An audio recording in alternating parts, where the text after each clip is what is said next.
It's my Shark Week. Isn't it actually Shark Week? Yep.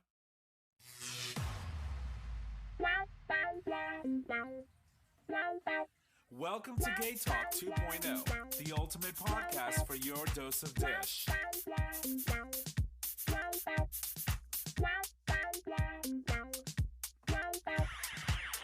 Good evening, ladies and gentlemen, and welcome back to another episode of Gay Talk 2.0, an LGBT podcast streaming live on Digital Stream Radio, where you can listen live every Monday at 6:30 p.m. Eastern Standard Time, and you can do so by visiting digitalstreamradio.com. My name is Tom, and as always, I'm here with my friends, starting with the first one. Hey, y'all. Nick or Trish. And Good to be with you guys. It's Chris. welcome you all to The Dish. You didn't... I was so I know. nervous. I was like didn't clearing my crack. throat and everything. Well, it didn't help last week, but He Didn't Crack. I'm proud of you. That's right. So what's going on, boys? How are you? I'm broken. She's always broken. Oh, no, you're always broken. No, I am no, broken no, today. No. I'm just like, No, you're generally broken on Monday. Today, I am broken. So we'll jump right into our weekends because Nick's got a funny story as to why he's broken and why he feels that he's like he can't literally move today. So Nick, why don't you tell us, how was your weekend? I had a great time. I went to a pool party, an annual pool party. A poop party? a pool party. poo. All right, okay. But Do tell. we were just having a good time and swimming, and they have like this area in the pool where you can kind of just wade, you know, Yeah. where you would like put a chair and relax. And someone thought it was a good idea to pretty much jump me from the back That sounds like a fantastic idea. until they land on your neck and punch you in the face. That got so much better. Yay, that person. So like for the past 2 days, I like can't move my neck. My body is completely sore, and I have a scratch above my eye that I had to like cover up today before I went to work. Clearly. And like added extra because it's like a little black and blue. And I'm like, I got beat up at a fucking pool party. Gay bashed by a bunch of gays. I mean, overall, it was an amazing time. I had a really good time. But like, I literally, when I say that I feel like I would be terrible in any type of fight, Yeah. I now know why. Well, but I mean, I think you could probably throw down and you'd be good. I think you'd be Until the amazing. next day. I feel like if you just looked at your attacker and just let out your mammoth screech, that would either make him flee, have him burst you into guys flames, or rehearse just that? blow Nope. apart. It's called you both. chemistry. That was just me having my Mariah Carey. That's moment. right. The end. Oh. I was. I'm pretty sure that listener don't listen no more. No, anyway. I know my high note. You know. Yeah, no, it didn't work. That sounded Anyway. more like Mariah. Oh God. Anyway, so continue. I mean, Oh, that was it. What is happening? Your eyelid is like It's stuck. I know. there. What was that? That's usually I a me have never thing. seen that Like before. Trish is broken. I'm defective. They recalled me like 28 years ago, and I'm 27. And you're still running around. I was know. like, oh, what is going on with his eye right now? This looks like some robotic shit. So, The first mini stroke here on Gay Talk. no. It's just anytime I rub my eye and I push it up, it gets stuck, and so it just looks weird. Yeah, it happens. Anyway, It happened, yes. So you got beat up in a pool party. Now Yeah. you're all hurt and stuff. Uh-huh. She came here. She literally laid down in my lounger out in the back. She's like, I'm not moving. I can't. She does that every week. She's like, I can't do this week. Like, you've been saying that since the 2 years before we started the show. You knew before it was even summed up that you just couldn't. Yeah. Oh, it just hurts. My body hurts. Well, you have a nice glow. So nice Or tan. burn. Yeah. But yeah. It's not bad, though. You don't look Oh like... my God, it was so funny. So I was like, hey, so-and-so, do you have any aloe by chance? Like, because I was so burnt by the end of the night. Yeah. And he comes out with 15 SPF. He's like, it's like lotion too. And I'm like, no, Right? it's Exactly. not. But so I put that on. I'm not peeling yet, but I'm sure it'll come. So Well, that's a good sign. But it looks authentic. Mr. looks President, if you're listening, all you have to do is sit out in a pool and get beat up. yeah, That's literally. Yeah. And then you won't be orange. Exactly. So, Christopher, how are you? How was your weekend? Exhausting. Tell us why. Well, I just like this Got beat up. No. Well, I mean, yes, I got my ass kicked all weekend long just working at the restaurant. But before I went to work on Sunday, I went to see my friend Patrick play softball. And I was such a good soccer dad. I showed up with orange slices for the team, and I was a good cheerleader, and it was a lot of fun. And York Is Street this- was killing it. York Street's softball team is nasty. like making double plays. But Ricky, I don't remember if you ever met Ricky. He used to work with me at the restaurant. He's an awesome guy. I want to have him on the show. He's intelligent. He served in the military. He's incredibly accepting and loving. But he almost nailed someone in the head as they were like getting onto second base. I literally was just like, like I thought I was about to see like Wow. blood. But I was good. But it was fun, and I was That's being a good intense. soccer dad. I can't wait to make a sign for the next time I show up and be like, Team York Street, eh? So that they As know. long as it's not like the signs Oh my like, God. like, fuck her. No. Yeah.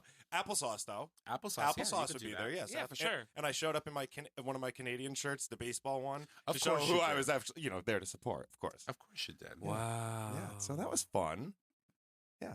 And then I went to work and got my ass kicked. Can we talk about big dick energy? Oh my God! Yes, I totally wanted to talk about that. First off, I had never heard that expression before. Oh, Big dick energy. I have never literally, heard it. So- Literally, I've heard it so many times. and I just found out it's a thing. Because apparently one of my coworkers, when he saw that, he was like, "My best friend says that all the time." I was like, "Okay." So I'm working on the patio at work, and I'm taking care of these 5 straight girls. They're super pretty. I'm having a blast with them, making them laugh. They're making me laugh. One of them even like saved me some scallops, and she's like, "You can have these," and I was like, "Oh, thanks." But I didn't eat them. Stranger. No, But- you ate them. No, I didn't. Okay, maybe. I was like, if anything I happens, think it's I worth didn't it. get it. So I split their checks up 5 ways because I'm nice like that. 5 ways. Yes. Well, they did it like evenly, to Yeah. split it 5. So I was like, yeah, that's no problem. So I open up the book and I'm like, oh my God. The first ticket said, "Please marry me," with a heart. And then the second one said, "Big dick energy." And I was blown the fuck away. Going around to all the employees, showing all the cooks. I'm like, look what these people wrote on my check. I was like, I still got it with the ladies. Everyone's like, so they're barking one up of the wrong them tree. literally wrote on the check "big dick energy." Big dick energy. And what does it mean? I don't know. Like It just means like you're a boss. I'm full Like, of energy and yeah. Like you're like running around the place like you have a big dick. For example, so this But week, usually people with big dicks run around like that are cocky. I'm not cocky. I was just like confident. Well, And that's amazing. Yeah, it was funny. Big dick energy. Big dick energy. yeah. So hashtag BDE.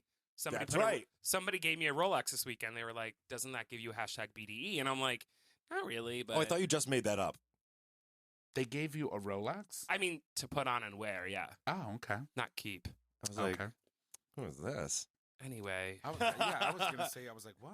Okay. Steve who? Give me the details. Oh. actually, it wasn't a Steve. Oh, I was a okay. Dominican. Oh, okay. Stefan? No, No. Esteban. Sorry, that's it. I cannot. Well, that's cool. All right, what about you? What'd you do? I worked Friday. Let's see. Friday, we were hanging out here, right? Mhm. We were here. We hung out Friday. We did some stuff for one of my bosses. Oh, should I check my spam folder for the email, the invite? No, we didn't send you one. No, it was business. Oh. It was for my boss. He Okay. needed to come over and work on his website. But anyway, so I did that, and then after you guys left, I went out and for karaoke, and I met this woman. She's a lesbian woman, and she was hanging out with some girlfriends, and she literally looked at me, and I was singing karaoke, and when I sat down, she came over to me. She goes like, "I want to have your baby," Oh. and I'm like, "Huh? I'm gonna put that on pause. Mm. What?"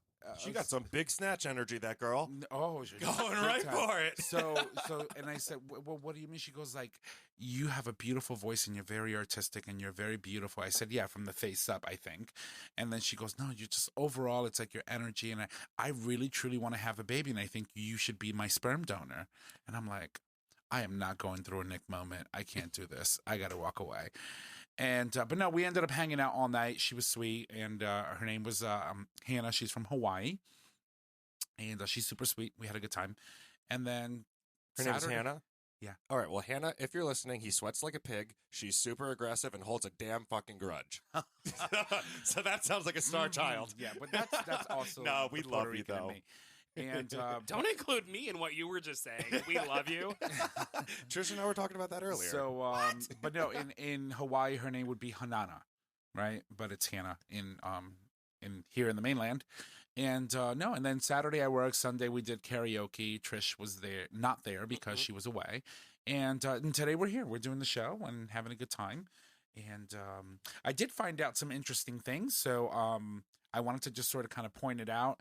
If you guys are not aware of or heard of yet, Equifax had a major breach in 2016. Right. There was a class action lawsuit that was filed on behalf of 4 or 5 plaintiffs, which then gained class action status, which then allows the public to check and see if you were affected by this breach. And if you were, you could qualify for up to $125 in lieu of, Their lack of security. And in lieu of them providing you some sort of like web credit monitoring service. And so obviously if you spent much more money as far as like trying to correct issues as a result of that breach, then you can obviously qualify for more, but you'll need to submit receipts and everything that you've paid for trying to correct the issues that were caused by this breach. But at least anyone that's affected could receive a minimum $125. So go on their website, check to see if you were affected, because let me tell you, $125, that's 3 bottles of vodka for us. I gotta give them a call because I think I gotta call my credit card companies because I think it's Equifax's fault. It wasn't me. It wasn't me. It wasn't me. And then don't forget, like, for example, don't forget it's not only you that you're checking for. So it asks you for your last name and then the last 6 digits of your social to run the check and see if you were affected. So I checked my mom, I checked my brothers, and I notified them and said, you should And then fill he got out. a phone call from his credit card company saying his credit was. Yeah, right. Exactly. Just put in the last 6 digits of your social. No, but it is a real thing and it's out there. And so right now, they've approved for the class action status for people to be able to start submitting the request, and then they'll have a final number and approve whether or not they can do the payouts In 3 years to 6 from now. Mm-hmm. Yeah, so in 2020, sometime in January, February of 2020. So, but like I said, $125 is $125, and I'm not going to let them keep my money if I can have it. Wait, so were you affected? Yes. Oh. Yeah. A lot of people were. I probably was too, but then go ahead, steal my fucking identity. Yeah, so I Good dare you. luck. Yeah, right. no, but even if you were, that's free. $125 minimum, free. Get your money. Just putting it out there. That's Anyway, we do have a lot that we're going to cover. We do have a lot that we're going to talk about. We're going to rehash a conversation that we had last week regarding a young man that reached out to us, a 14-year-old, who had concerns. He's ready to go to high school, and he had written to us asking if we would be able to give some suggestions or sort of kind of feedback on how to avoid being bullied in school, et cetera, et cetera. And we had a conversation regarding this.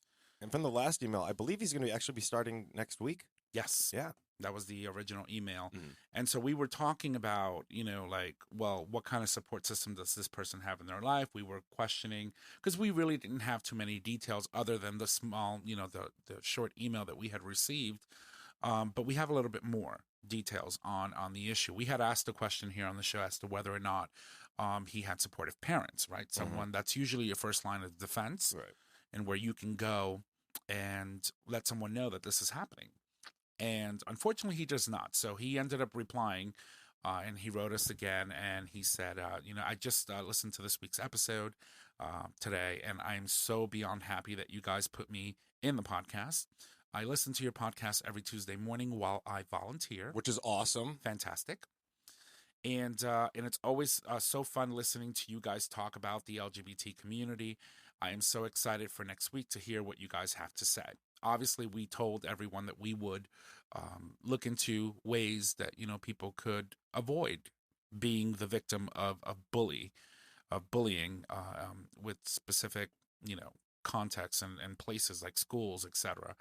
And he goes, I also want to mention, just in case you bring it up in conversation, that my friends are very supportive of me, but my family is very against me. They don't like me cross-dressing, and my mother uses the term flaming queer towards me when talking about my high gay energy. I love the fact that he just described it that way, right? Mhm. It's amazing.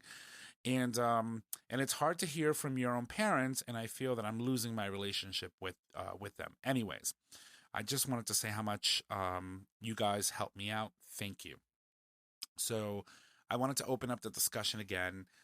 this week because I felt that it was important. Someone's reaching out to us, and I think that we need to, in some minimal way, respond and try to get this person, an idea of what they can or cannot do to avoid being the victim of bullying in school. So, table's open, guys. Well, I remember, excuse me, there's the crack. And I remember he had said in the original email that he lives in an area that's pretty accepting, but he is afraid of some of these heterosexual men who do not agree with it or are going to pick on him, and he's afraid of what he can do. And I think the most important thing is what he's saying here, that he has his friends that are incredibly supportive of him. Keep very close to them. Always be open with them. And then another thing, especially because you're going into high school, something that's quite common in a lot of states, perhaps maybe not in, like the Bible Belt region. I'm not quite sure where he's from. I don't remember. We don't know. Right, he didn't specify that. But if there's not a gay-straight alliance in your school, that's something to look into forming, because we had one in Windsor Locks High School where I went, and there were more allies than there were openly LGBT students, but that was almost, I don't want to say better to see, but it was showing that we had such a supportive school. So I think the most important thing is to hold true to the community that is standing by you, because these people who, I don't even want to say they're against you or they hate you, they might not even understand what's going on in their own bodies, but the love from your support group is always going to outdo the hatred from someone else's group. It's important. It really is. I mean, Trish, help me out here, but I feel that, like, for example, when I was in middle school and high school, I was constantly being bullied for being gay. And I remember that I would try to avoid being in spaces in where this individual who was bullying me was or would be. I would walk home the longer way so that I wouldn't have to encounter anyone that would possibly hit me or beat me up for just trying to get home. And so these are things that unfortunately, you have to do. But first things first is, when you are confronted with a situation and where bullying is involved and some individuals trying to threaten you, whether that's verbally or physically, the first thing you want to do is avoid physical altercation. And that's the first line of defense, right? To avoid the person completely. So if you have to take the longer route home, do that. If you happen to share a bus, try to sit next to the bus driver or someone, that is an adult that may be able to quickly react if they're watching something because you're right next to them. Or try to, surround yourself with a group of people. That's what I think is more like, instead of taking the long route and almost making it sound like you're avoiding the situation, you have this tight-knit group of friends that love you. Talk with them. Say that you express your worries, and then, they'll be with you. They'll walk with you home. You shouldn't have to avoid. I understand it. Yes, physical violence is the last thing you ever want to endure, but I don't think that you need to take the long route necessarily. I think you need to have your group of support with you. But if you don't, you have to take the long route because you got to stay safe. To be honest, if you find yourself in a physical situation, it's going to be a group of people against you, and that group of people, it might be one person that's causing the physical altercation, but the reality is they have a group of people behind them rooting them on. And then in most situations, you're going to have a group of spectators, people the bystanders, who won't necessarily report it, who will stand there and be like, this is ridiculous, this shouldn't be happening, but they're not going to do anything about it. What you need to do and what you need to empower your friends to do is say something. That's right. Say something is happening. Go to your principal. Go to your guidance counselor, because at the end of the day, this is taken serious now. Right. Like, it's not a joke. Like, bullying is zero tolerance. If you're being attacked, that is not okay. And let's just table all of that for a second. Right now, you don't know what's going to happen. That's right. And what we're doing is trying to give you tools. That's right. So you may walk into a great environment, and if you, like I said in the earlier episode, if you embrace who you are and really stand true to who you are, a lot of times people are afraid to combat that. They don't want to come at somebody who is embraced who they are as a person. The whole purpose of a bully trying to bully someone is they try to take your power. They see insecurity and they attack it, and that is what a bully does, because they think they have power then. Right. And yes, they definitely see the insecurity and they thrive on that, but sometimes, like, I want to highlight the strength that this guy has already, because sometimes bullies, they get threatened by people's strengths. Like you said, they want that power. You, at the age of 14 and maybe even earlier, are out. You're proud of who you are. You're expressing yourself. I didn't come out until the night I graduated high school. Like, I told the first person that night I graduated, you are already out there. You are strong. And that's the thing where I think some people, if anyone's going to be picking on you, it's like what Tom said. They want that power because they know that you're a strong, brave individual, and they want to knock you down from that. Yeah, and it's, and one of the most important things, as Nick said, is also being confident. Bullies usually pick on people that they think are weaker than they are, and so you have to stand up to them, and you might be scared to do so, but by standing up to them, it's what projects that confidence level in you, and then eventually they don't want to engage because they're not going to get what they want, which is to rattle you, which is to make you scared and make you cry and look for that reaction. And so, standing strong is very important, but also keep in mind that you don't want to put yourself in physical danger. Physical danger while you're doing that. So if you feel at any point in time that it's gonna get physical, you have two choices. Either you fight back with everything that you've got and you show this person that you're not one to be messed with. Not something that I'm telling a 14-year-old to do, but sometimes you have to. Or you just leave. Look, run, do what you got to do, and then find someone, an adult, that can address the situation and hopefully deal with it in the correct way. What generally happens is you have people say things like, "You're gay," "You're a fudge packer." You get like gay slurs thrown at you. So what do? Acknowledge it. Yeah, you're right. I'm gay. Can't take that away from me. You are then taking all of the power they had away from them because their one thing was, you're a faggot, you're gay. And you look at them and say, you're right, I am a faggot. Brilliant I am observation. Gay. What are they going to say? At that point, yeah. That's literally what I went through in high school. Somebody walked by, you're gay. You know what? You are completely right. I'm a homo. I'm gay. What? And they just turned and walked away. And like, that was it. And I'm not saying that happens for everybody, because it doesn't. But even as adults, right? This is something that's very touchy, because even adults go through this. Adults go through that whole, like, how am I going to react in this situation? I'll give you an example. I went to the corner store where I always go every day. And the annoying clerk behind the counter, who's very machista and girls this, and every man that walks in through that door, he assumes is a heterosexual man and he wants to talk about girls and blah, blah, blah, blah, blah. And so he says to me, so I went to play my numbers. I play lotto and I go get my scratch offs and do all that good stuff. This sounds like an old lady. I am. And so I went and I got to the counter and I said, can I play these numbers? Mind you, he's having conversations with people and they're not buying anything. And I'm like, excuse me. Can you replay these numbers for me and give me my scratch off so I can be on my way? I got to go to work. And he goes, oh, you're going to work tonight? Where do you work? And I said, I work at a bar. He goes, like, oh, all the ladies are going to be there tonight. Well, I said, yeah, that's not the kind of bar it is. I mean, all the guys will be there for me. And he goes like, I don't get it. What do you mean? And I said, it's a gay bar. So, I mean, there's not going to be any women for you, but there's going to be plenty of men for me. He just goes, oh. He just walks away. Got his tickets. He rang my tickets through, gave me my stuff, and I was on my way. But that whole interaction was it was weird because I felt it didn't need to happen, especially at my age. I'm like, why am I going through this now with a clerk at a store who's probably like 25? And I'm like, I don't have to deal with this shit. And today when I walked into the store, his behavior or his reaction now when I walk into the store is completely different, And I'm like, fine, listen, you feel disgusted with the information I shared with you. That's your problem, not mine. I still want my numbers. I still want my scratch offs. I'm going to buy me a pack of smokes and I'm taking a fucking Red Bull. So I think Anyway, let's go back. Yeah. So I think there are a couple of things that we should all hit on. And I want to go back to his family in a second.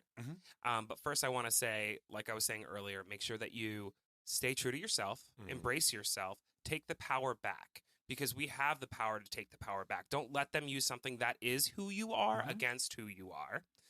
And then two, also, like Chris was saying and Tom was saying, make sure that those people that support you, that you feel supported by, are surrounding you all the time when they need to be surrounding you. When you need That's to be right. walking home, when you need to be leaving, just make sure that they're surrounding you, because at the end of the day, all of those assholes that are saying negative shit, they don't matter. And you will blossom and you will bloom in your own right. So just make sure that the people that will help that process happen are there and want to be there and support you 100%.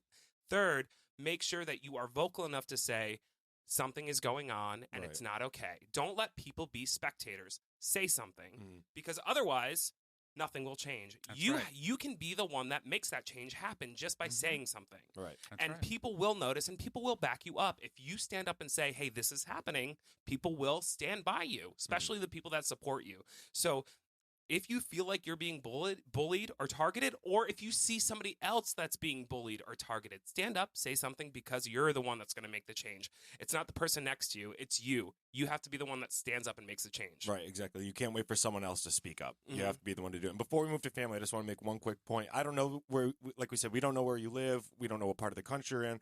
But just to maybe give you a little bit of hope, because we don't know what's going to happen. When I was in high school, no one was really picked on. The people that were openly gay, no one ever really got picked on. Yeah, when the guys would be hanging out, sometimes they would make jokes about the person behind their back. But it was a very small school that I went to, 150 people in my class. So we didn't experience anything. So I mean, you guys are a little bit older than me, so things were a little bit different. But when I went to high school, bullying was really not accepted, and people really didn't partake in it. So that's just my experience. I went to a much larger school than you, and as much as I wasn't, there was some bullying, but as much as I wasn't really truly bullied, I would say, it did happen. Mhm. I saw it, and whether it was behind someone's back and just said flippantly as a joke, it's not a joke. Right. That's bullying, because then that can be translated or transferred into another situation. Or another person might start using that same language that Right. you're jokingly using and Mhm. thinking that it's okay to go and attack Right. someone. It can be because- insightful to Yeah. incite violence or hatred. And the bigger the school, the bigger the population, Mhm. and the more people that you don't know. A lot of times you have a bully that has so many issues, so many family issues. You don't know where they're That's coming right. from, Right. what's going on in their life, and they're taking that out by taking power from you, like we were talking about earlier, because they feel so powerless. Mhm. So that is where bullying generally starts. It starts at home. That's right. And I don't know if you want to speak anything to that before we move on to Well, the family I just dynamic. wanted to say that, in my experience, I was bullied a lot. I also fought a lot. I also fought back and opened my mouth, and I was, I'm not going to take this, but I found comfort in my experience. No matter what school I went to, I always found that one administrator or that one teacher that was extra caring Mhm. and extra attentive to the things and your movements within the school, and took the time to say, "Good morning, how are you? Is everything okay?" And I always found that one administrator or teacher that was always like that, and I gravitated towards those kind of people because those were the people that in times of need were going to help you and were going to take it to the next level and say, "No, this person came to you, you did nothing, you have to do something." And and then one of the other things that you have to make sure that you realize too is that never think it's your fault, right? Nobody deserves the right to be bullied. Try not to fight back or bully another person, because it's kind of hard to sort of say, "Hey, this is happening to me," if you then go around and then do the same thing to someone else. And don't keep it to yourself and just hope that it'll go away, because sometimes it doesn't. And the more you internalize this, the worse it gets inside for you. It could lead to other things like suicide. It could lead to, Just burst out. depression. Right. Don't skip school or avoid people just because you're being bullied, because in the end you're there to get an education, and the administrators and the people that work in these facilities have to guarantee you a safe space where you can go and learn and do what you need to do in school. And one of those educators or faculty members, they might have been through what you're going through. That's right. They don't talk about a lot of their lives. Teachers keep a lot of things personal, but one of your teachers might be openly gay, or not openly, well, openly gay, but not out to the students.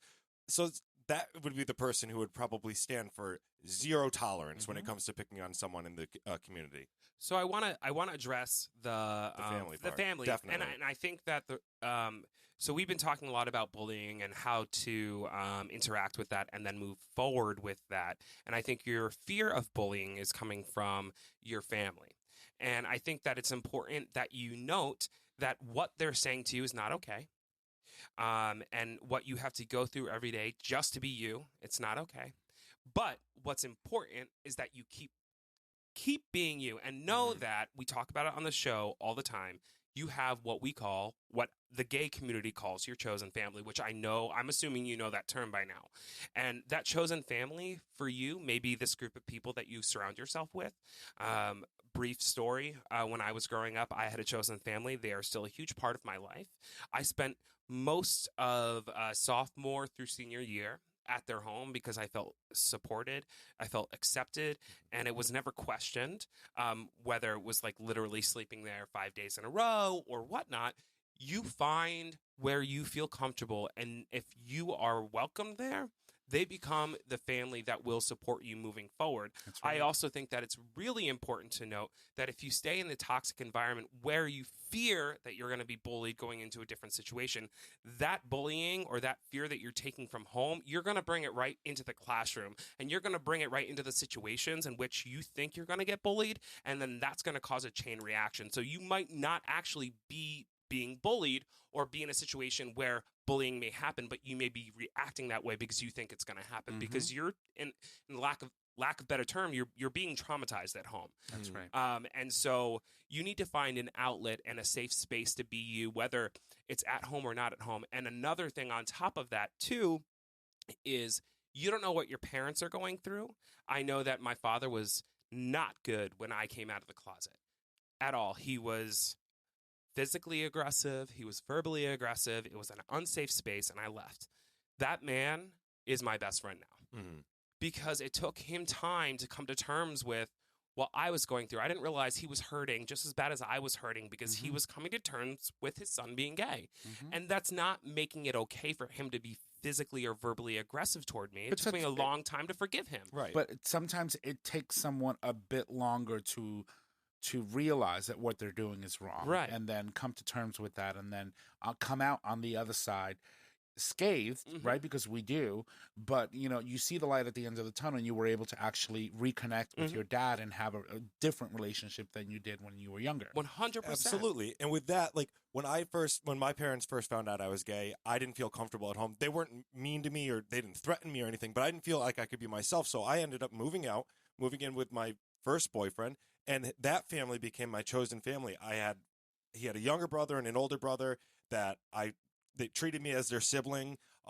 Their mom took me in, and I lived there for a year. And as a couple months had gone by, my parents realized how special to them I was, and I wasn't around anymore. So that alone can be something to realize. If you're not there, then they're going to realize how special you are as their child, and then that even could be a trigger to start maybe having them start to think about it and start to try to understand what they don't understand. And this whole thing needs to be kind of umbrellaed by the fact that we are not professionals. Neither doctors, mentally, nothing. We are not professionals. What we have is life experience, so we are not suggesting you do anything. What we are is giving you our life experience and hoping for the best for you. That's right. So there's definitely more that we need to say about this, but very quickly, we do need to acknowledge one of our supporters, or what do we call these? Oh, God. Advocate? An advertisement? An advertisement. Okay. So one of our sponsors. Thank you. Jesus Christ, it's been a while. I wasn't going to help. But anyway, here's one of our sponsors. We'll be right back. Tonight's episode is brought to you by Tolv, the new true wireless headphones from Studio, the company bringing you awesome headgear with amazing sound quality in a variety of styles to meet your listening needs. Get your hands on the new Tolv today. Use discount code GayTalk15 and get 15% off your entire order. And remember, it's free shipping worldwide. Visit studio.com today to get yours. Now, back to the show. Okay, so now that that's out of the way, I wanted to come back and very quickly point out that there are some resources out there too online that you can go to and read up about some of the stuff. One of the websites that that I had looked at was, of course, bear with me, stompoutbullying.org. There's so many others as well. There's a lot of really amazing information on this in regards to bullying and what you can do, what you should not do, what could help. And obviously, I'm sure that there are resources of people that you can reach out to in case you need to. You can do that as well. Now, this young individual had also mentioned that, of course, he doesn't have the support that I think he needs at home. From his parents. And I wanted to say this now. You're 14 years old, and I know that sometimes this type of dynamic in the home can be heartbreaking, because it can. You know, you look to these parents, people that raised you, as a means of protection, as a means of having your back and being someone that will support you. And sometimes that's not the case. And there might be an inkling in your mind and saying, you know, I need to leave. I want to leave. I don't want to be in this environment, etc. And in my experience, I think that I would advise against it. You know, you're 14. You got 4 years before you're 18 years of age. Then at that point, you are considered a legal adult, and you can move on with your life and then make decisions for yourself. You know, I'm not sure what exactly your parents are asking you not to do or what to curtail, but if you're living in their home, you know what? Just do what they ask. Try to just lay under the radar for 4 years. And when you're 18 years of age, book and do what you've got to do. One of the most important things that I think that you should remember is that although it might be an uncomfortable situation being under those four walls, you have four walls to be in. There are countless children that make the decision of leaving home or get kicked out of their home because of the issues that they have with their parents, and then end up on the street with nowhere to be, nowhere to live, and no one to help them. And if you could avoid that situation by just simply trying to go under the radar for 4 years, do that, because I think that it is better for you to have a place to be in and live in and go to than not have a place. Yeah, I don't know. I mean, I get what you're saying, but I don't think that just sitting back for 4 years is a healthy thing to do. As we had mentioned, not that necessarily that it's healthy, but we had mentioned that there are resources for you or people in your situation to reach out to. When we had Tony Ferriola on, there are many resources for parents, because it might be that your parents just don't understand what's going on. Yeah. So there are plenty of websites, there are plenty of LGBT community groups that, you know, you could just leave a leaflet down in the living room for a resource that your parents can reach out to. They can make a phone call, an anonymous phone call. They can go to a meeting just to try to, you know, sit down and speak with other parents whose young children are going through the same thing, to maybe work on having their minds change and become more accepting of who you actually are. And the other thing is, I don't want to contradict what we're saying here too, because I want to make sure that when Tom says flying under the radar, I don't think what it sounds like and what it actually means are two different things. Well, hold on, let me keep going, because I don't want you to ever temper who you are and who you've become. So I think you need to embrace that while finding a way to live comfortably in your home. That's right. And so for example, in the email, they said, you know, they don't like my cross-dressing, and my mother uses the term flaming queer. So if cross-dressing is an issue while you're at your parents' house, it is their house, it is their rules. Try to not do it while you're at home. And then that may give you an opportunity to fly under the radar for 4 years until you're 18 years of age, and then be able to get out and do what you have to do. You know, it's just like anything that you can do to minimize the conflict between you and your parents at home, I think will help you, because then at least you have somewhere to go back to, somewhere to sleep, and somewhere to be able to bathe. And because I can't tell you how many countless people, for example, that live in a state like Nevada, well, not Utah. Nevada, sorry, Utah, and where their parents kick them out onto the street just for the simple fact that they're gay, and find themselves homeless and with nowhere to go and no resources. They immediately think they have no resources and they have to resort to going and living under a bridge or resorting to. It's just.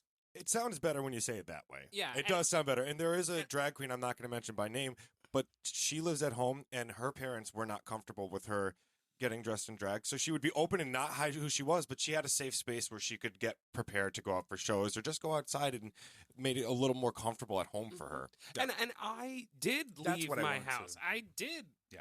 Literally felt it was a physical situation. I left my house, didn't go back for like 4.5, 5 months. And the first couple of months were really hard. That doesn't mean you can't do it. I think Tom has a very valid point. But if you ever are in a situation in which you feel that uncomfortable, like you said, you have a support network, and I think you need to feel out that support network so you know if you need that support network, where to go. That being said, I also think that the first day of high school, you should probably try to make an appointment with your guidance counselor and really start to connect with them right away so that you have That's an right. outlet that you can go to, because Miss Fogarty, sorry to throw your name out there, but she saved my life in high school. From freshman year through senior year, she knew every single thing that went on in my life, and she helped me through everything. Yeah, that was Dr. Dupre for me.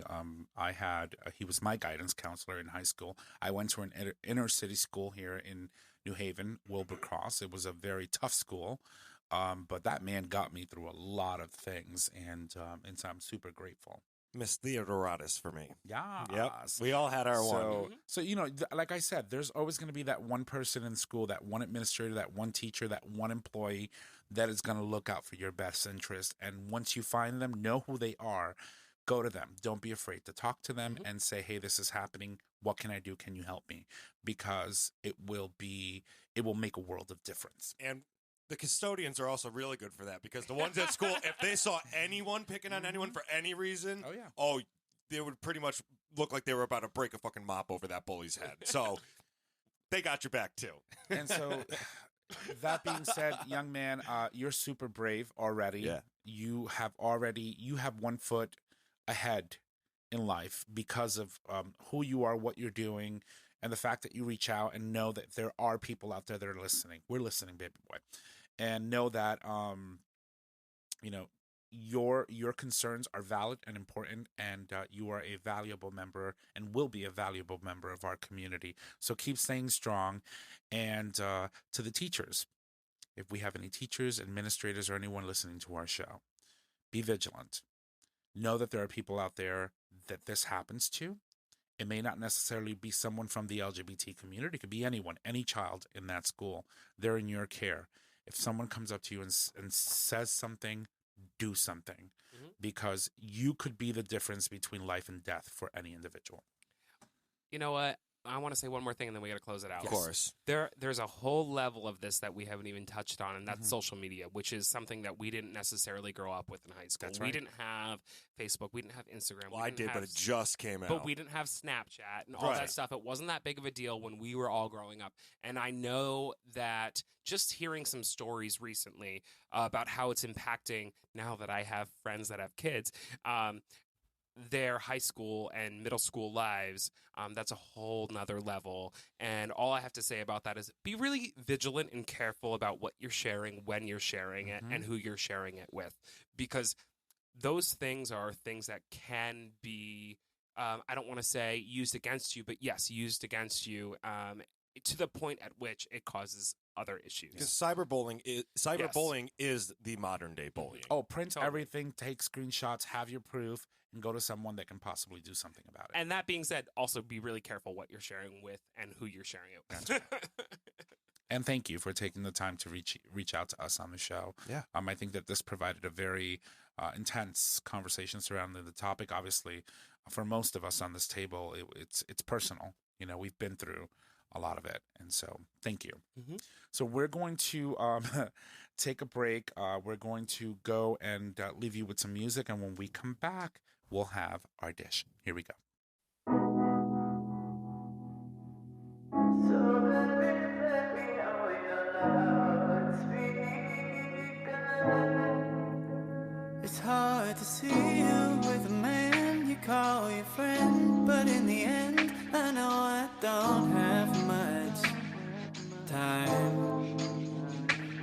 tell you why I wanna die, but then I cry, so then I lie, so I don't make you bend time. 'Cause if you wanted me to move, you know I would, because I'm good at making you love me. And if I said I needed more than I came for, would you ignore me making you love me? So baby, play me on your loudspeaker. If you don't mind, 'cause I can feel it in my body burn when you play. Why don't you ring my line like you used to? 'Cause I have lost my mind, wondering why.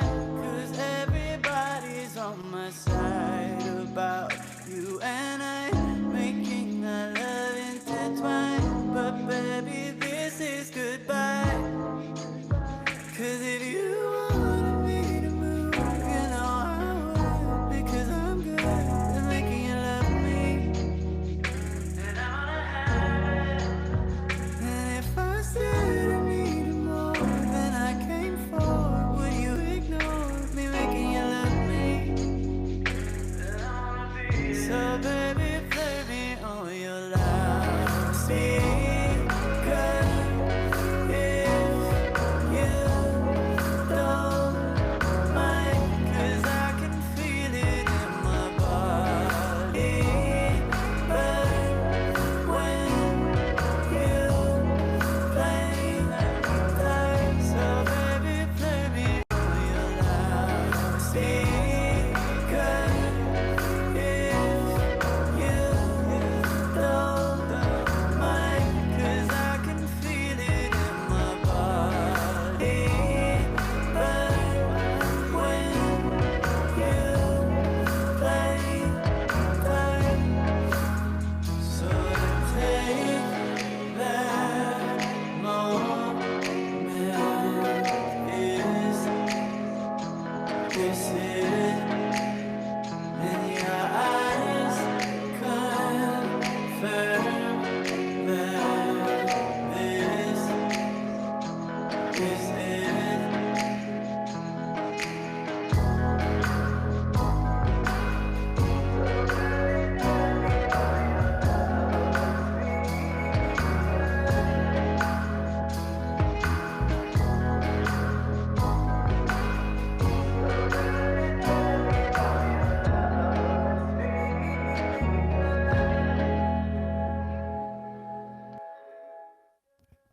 All right, welcome back, ladies and gentlemen, from the break. That was Time by the incredible Pat Riley. First and foremost, I would like to say and apologize to our Patreon subscribers for that first half, because that audio was just god awful, I'm sure. But we're back, and the audio is working and everything. Oh, they is didn't hear good. any of the good audio? They They only heard- heard it from this? They only heard the first half from the iPad because I didn't plug in this little cable here that Trish. goes into the iPad. Trish. But I got this. I will correct it in We'll give you post. one more chance, but Trish, I think we need to start talking about getting a new intern. I'm going to cut her. I've Is been Schmo saying it available? for years. Is Schmo available? Oh, okay. Good luck with the podcast. I love you. But I love you, Smo. Anyway, welcome back. That's and not nice. like I said, I apologize. It was my fault. I did it. Mama Kim, thank you for calling us and letting us know. I love Well, calling her. Nick and letting him know that we were, still broadcasting. So anyway, we're back. So we've got 2 stories that we're going to cover and then do all of our good stuff. So I'm going to toss it over to Chris, because Chris, you had a story that you wanted to talk about. Yeah, I mean, it's just something, since I like to get international and everything like that. I believe it was last week that there was a Pride event in, I don't know if I'm going to say this right, Białystok in Poland, and it was met with some nasty backlash and some violence too. And there was a group, she referenced a conservative magazine called Gazeta Polska, which was distributing hateful stickers last week that said, quote, LGBT free zones. So that was yeah, Stop. exactly. So I mean, Poland is a very conservative nation. But there was some good stuff that came out of this. Demonstrators from Poland's progressive parties, they waved rainbow flags and took to the streets of Warsaw a week after the violent attacks. So they weren't going to stand for it. They took to the streets and they marched and they said that we're here. There's no LGBT free zones here in Poland. We don't stand for that. And then I believe it was saying that police have detained at least 30 people in connection with the violence that took place during this Pride event.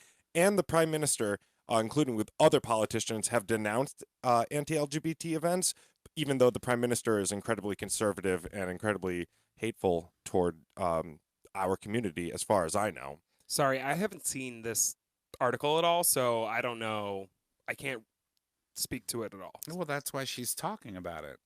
Well, that's really what it was. Like, I knew that they were trying to put the Pride here. I'm going to send it to the group. Oh, thank you. Oh. I mean, how you're so caring. I am. But no, I just thought it's important that it's something. I'm like, what is he talking about? I know. I forgot to put it in the What story notes. is this? I forgot to put it in the notes. There you go. It's in the notes now, or it's not in the notes. It's in the text message. Okay. Anywho, so I just thought it was important that these people were out there. They were being proud. They were being hated on. Magazine was sending those hurtful, disturbing, disgusting stickers out, and they weren't going to stand for it. They took to the streets. They were proud of who they were, and they were going to stand up to the conservative government and to those hateful people around them. And I am proud of the Polish people. That's awesome, though. I mean, and It's a very short article. Yeah, no, it is. I'm looking it's- at it now. Yeah. it's amazing to see, right? Like we've been seeing a lot of demonstrations in the past 3 weeks of people just being fed up with governments and saying, no, we're not going to stand for this. And they're going out into the streets and doing what they need to do. Look at what happened in Puerto Rico, right? I We know. talked about it. The governor is out. Goodbye. Doesn't he leave on Friday? Sayonara. August 2nd is his last day. Friday, yeah. But the problem is, right? So, the very person quickly, who's supposed to replace him? the person who was supposed to replace him, the lieutenant governor per se, but it's really the secretary of state there, had resigned a week before the governor did. So now the third person in line is the secretary of justice. Her name is Wanda Vasquez, and she doesn't want it. And I don't think people want her either. They don't want her either. She's too closely tied with the soon-to-be out governor. Not only that, but she was also under investigation for doing something for family members that had to do with a case in Puerto Rico. And so she was suspended and she was reinstated by that governor. And so they don't want her and she doesn't want it. And they've warned her already. If you by de facto end up as governor because of our constitution, we're going to riot. We're going to do the same thing we did to this governor and get you out. But anyway, that's besides the point. We're talking about Poland, this particular article in Poland. So it's important to see the LGBT community, especially in the Polish community. Polish communities are very, very, very Catholic, very religious. I'm of Polish descent. Like, I grew up in a very Catholic. My grandparents were very, very Catholic. Yeah, and so to see a whole group of people come out and say, no, we're not going to tolerate this, and we're going to fight for our rights to be heard, to be seen, to be acknowledged, is beautiful. And stand up to a government that doesn't.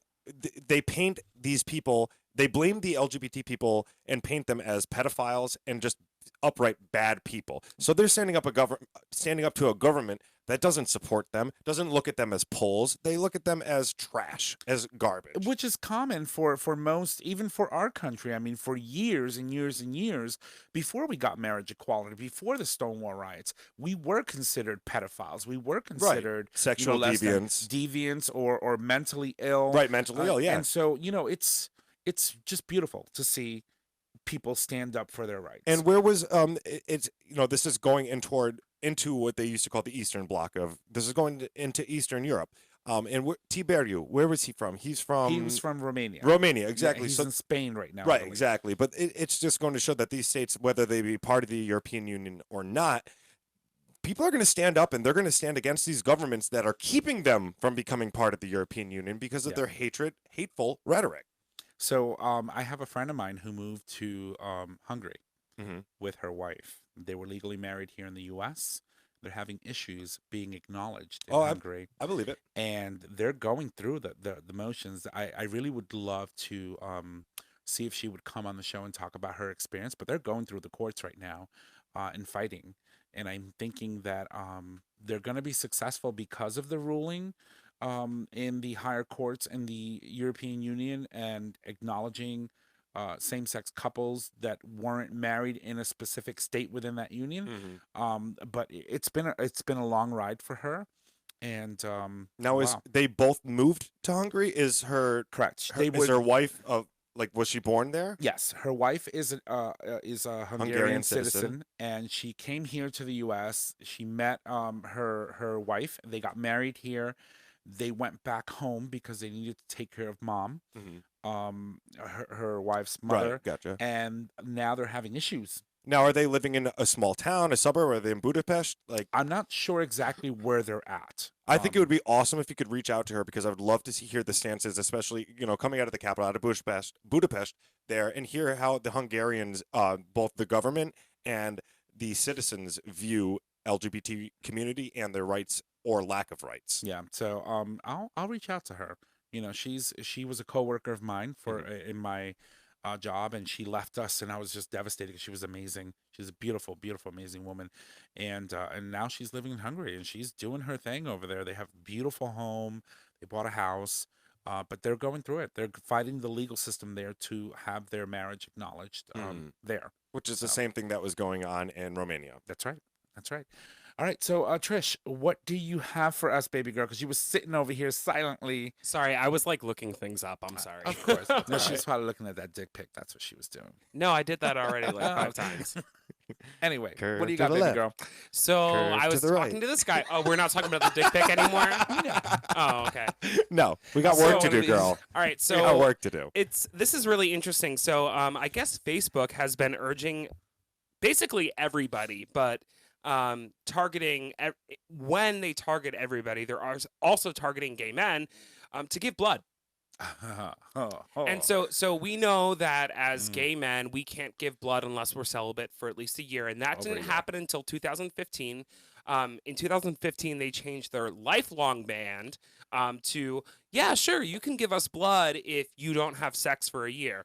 One, how are they going to track that? Right. First of all, who are you kidding? I mean, like 99.99% of men have sex. With the exception of me. Except So I can facts. give blood at this point. But actually, no, not until September. It's a horrible policy, honestly. It really is. It's terrible, but what's worse about it is if you're a gay man and you're on Facebook and they ask you to donate blood, now not only are you looking at this saying, why are they asking me, but it's now rehashing the fact that you actually can't give blood. That's so it's right. putting you in a place where you're Like you kind of want to, but you're disappointed in the fact that this organization thinks you can't give blood just for the simple fact of having sex. Yeah, there are so many men that want to give blood and they can't because they have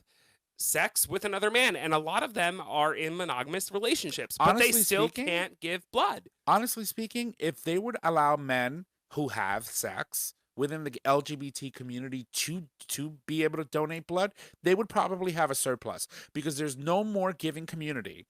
There's no community in this world that's more giving than the LGBT community. We try to be there for other folks that are not part of our community. We try to be there when there's, any type of social justice issue, and giving blood, something as simple as giving blood and saving someone else's life, is something that I know for a fact our community would totally support if you gave us an opportunity to do so. Yeah, so in about 20 countries, there are bans against men who have sex with other men from giving blood. In 2017, India, Brazil, and Bangladesh were countries that were involved in this Facebook social media social good team thing that basically opened up Facebook to allow promoting giving blood, right? Yeah. So those countries are still, you can't give blood if you're gay. And now, just recently, it was released in America. And so now we, as American citizens, as gay American citizens, are now seeing these things pop up. Give blood, we need blood. And especially if you're in a specific area that needs blood, they're going to push those ads on you. And so now we have to face the fact that these ads, no matter if you're saying, hey, I'm gay on Facebook, I'm interested in men, this is my searching history, these are my friends that are also all gay men, they're still pushing those ads on these people. Meanwhile, we can't actually do anything about it. And you would Why are think- they doing this? And you would think with all the algorithms that they have, because they have an algorithm for everything, you speak the word shampoo and you get freaking shampoo advertisement on fucking Facebook. You would think that with some algorithms as advanced as Facebook's capabilities, that they would be able to sort of kind of not have that stuff show up on your timeline knowing you can't give blood. Yeah, some people feel like it's like Facebook rubbing it in our face. Yeah. But it's not, though. I really don't think that was the intention, but the intention was not thought through.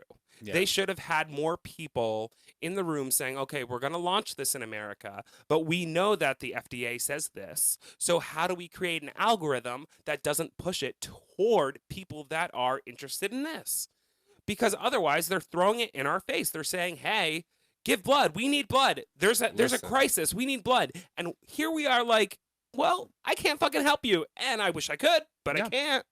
Yeah, it's Meanwhile, in everything is Canada, I almost said it last time. everything too. is screened. And here's the thing I was thinking about today is I'm an organ donor on my license. If anything were to happen to me, you don't want them. Yeah, facts. But well, at I least am. not the liver. But I am.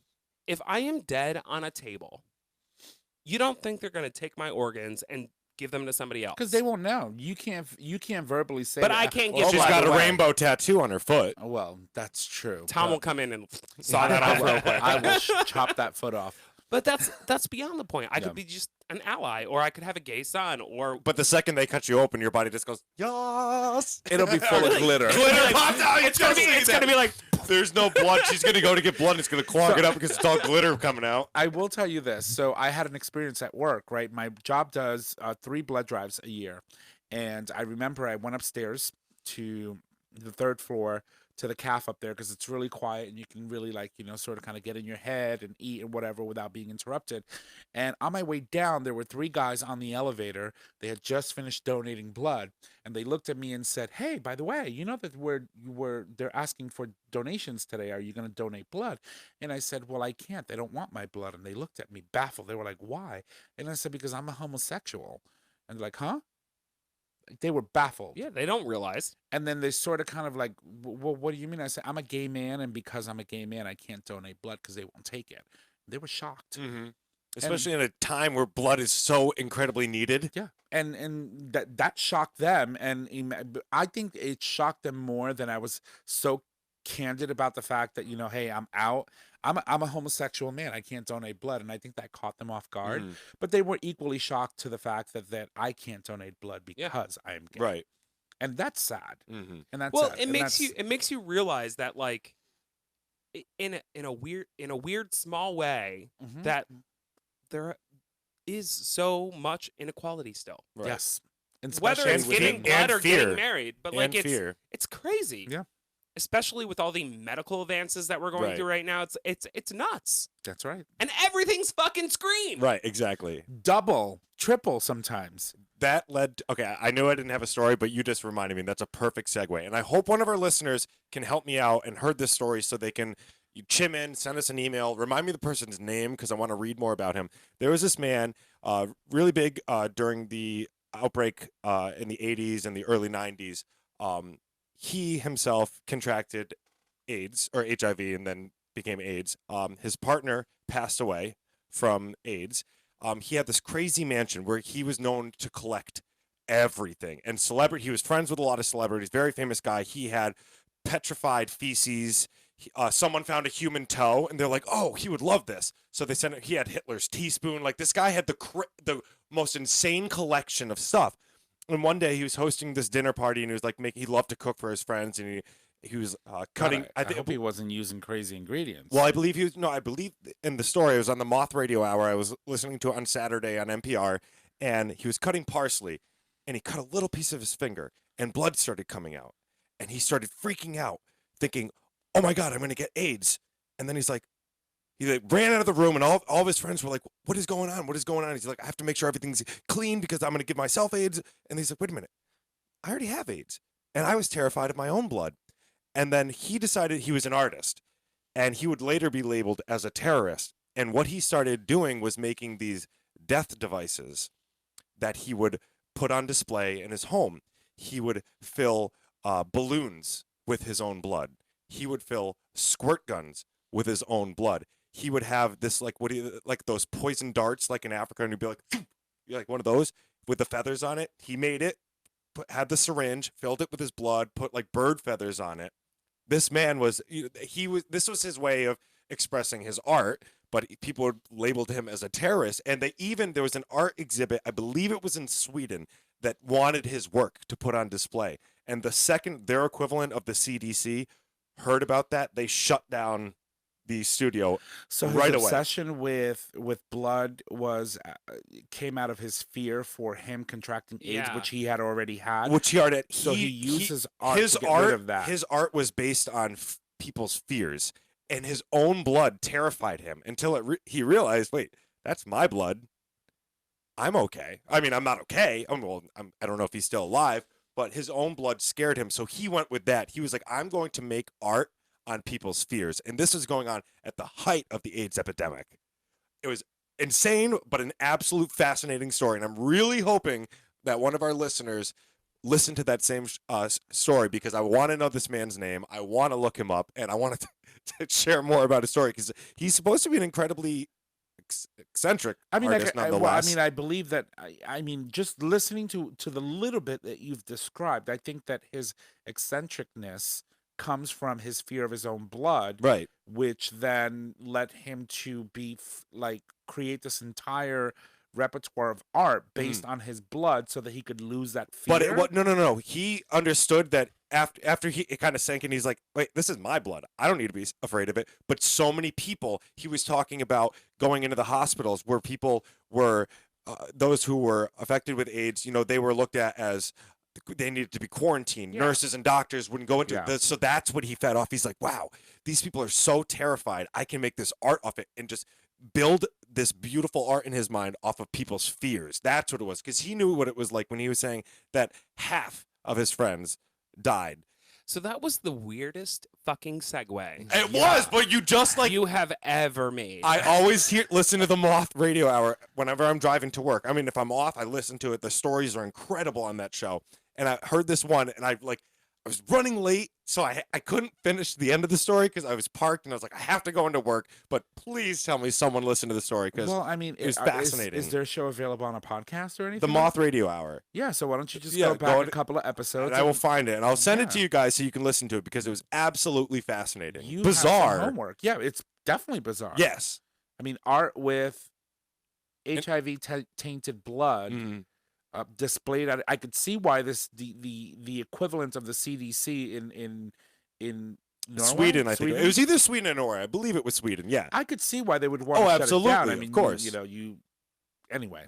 But yeah, I know, right? Weird segue, but it just clicked like that. It was one of the most bizarre stories I've ever heard. So I will find it out, because I would love you guys and our listeners to listen to it, because it's something else. Interesting. I don't even know what to say about that. Yeah, no, let's not say anything. At the end of the day, it sucks we can't give blood. Yeah. And I mean, we could, but you would have to stop having sex for it. Or you'd have to lie, Not and happening. then you're not being yourself. Yeah. So, anyway, why don't we move into Mama Kim's Minute? And then we can close this out? Yeah, let's do it. All right. So, Nick. Enough about petrified feces. Yeah, Lord have mercy. What the fuck? Chris, I know, give us a timer. crazy.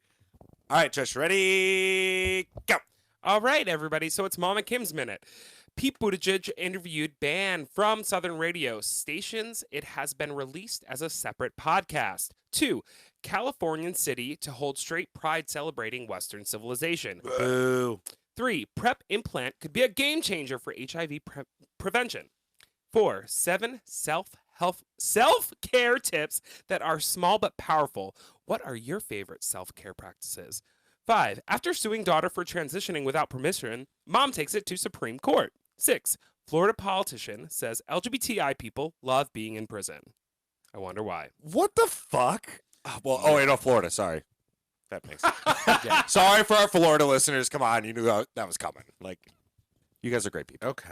I think I need like some background music from Mama Kim's Minute. We got to talk about this. It's going to be something. We'll It's figure got to be something like the saber dance. Yeah, like that's something Flight of the good. Bumblebee. It's a bum bum bum bum bum bum bum bum bum bum bum bum bum bum bum bum. Oh, she's going. It's public domain. We could do that. What the hell did you eat today? I want some of your energy. I know, What 'cause did I you don't drink? have What any did you of it. smoke? What did you ingest? I don't know. Whatever it is. Okay. Ramen noodles. We'll go All with right, that. so this week's Gay Talk term, of course, brought to you by GayRealEstate.com is Set the Table. StudioSweden.com. Sorry. Set the table. So this means to change your bed linens. Make the bed. Always keep your table set. You never know when dinner will want to spend the night. That is a fact. That is a very true. big That is a fact. It's like, I sweat a little much last night. I should have washed my sheets in the morning. You should have set the table. And I had soup in bed, and it's white sheets, and it was tomato bisque, so it doesn't look good. Set the table. Set the table. Next right. thing you know, you're at a deli, you meet somebody, you bring them home, and you're like, I didn't set the table. You're at Exactly. a deli. You meet. Oh, that was a clever pun. Yes. Proud of you. That was good. And then you're someone, like, and then you meet them again when you get home. and you're like, I'm so Or at sorry. least meet I'm them so sorry, Steve. It's not what it looks like. I know. Oh my All God. right, Christopher on the stage. For lack of better terms, Steve. And it was a deli, so I was like, oh, perfect. Lord Did that have to mercy. myself. All right, yeah, that's right. Yeah, you you did did. indeed. So on this day in gay history, brought to you, of course, by GayRealEstate.com. I Don't wish it, I freaking know. confuse I them. wish it worked. I really wish it worked. This is a great one. When July 29th, wow, it's almost August, 2012, in the nation of India, Asia's first genderqueer pride parade was held. The first of its kind event takes place in Madurai. The Alan Turing Rainbow Festival is also held there on the same day. So That's amazing. proud of India. All right. So we're going to bring this home. So listen, guys, if you love the show, make sure you go subscribe, rate, and review on your favorite podcasting service. By doing so, you get the latest and greatest of our show delivered right to your favorite web browser or device as soon as our episodes are published. You can also support us on Patreon, where you, our listeners, can help support the show with a pledge donation. Those donations are collected monthly and can be in any denomination of $1 or more. Chris? Very excited. Next week, we welcome once again Dr. G to the show with another can't Tales from the Tail. wait. I know, I miss him. I miss chatting with him. Also, this is really important. Trish and Tom worked hard to make sure we got there this year. The People's Choice Podcast Awards are here. Nominations are open. If you like or love, because we know you love it, our show, head on over to podcastawards.com to nominate your favorite LGBTQ show, Gay Talk 2.0. That's right. Hello, that's us. We welcome our newest Patreon sponsor, C. Thomas. Thank you for supporting our show. It's amazing. And Christopher? Can we put a rubber on this one, Do please? it, baby. Yeah. Do it. Alrighty. As always, our show is available on our website, gaytalk20.com, under show and episodes. It is also available as a free download on iTunes, Google Play Music, and Stitcher Radio. Nick announces you can find us on social media: Facebook, Gay Talk 2.0, Instagram, Gay Talk 2.0, Twitter at Gay Talk 20. You can email us at gaytalk2.0@gmail.com. Tom, take it away. And if you need to reach out to us, let's try that again. If you need to reach out to us, just head on over to our website, click on the Contact Us tab at the top of your web browser where you can leave comments, make suggestions, submit a question for the cast, and or submit a question for an individual host.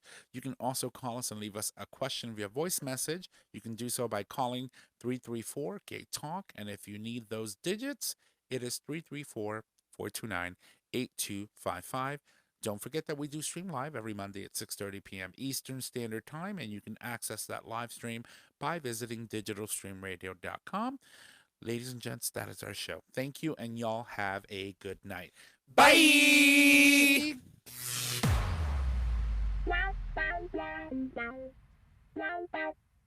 Thank you for listening to this episode of Gay Talk 2.0. Tune in next time for more dish.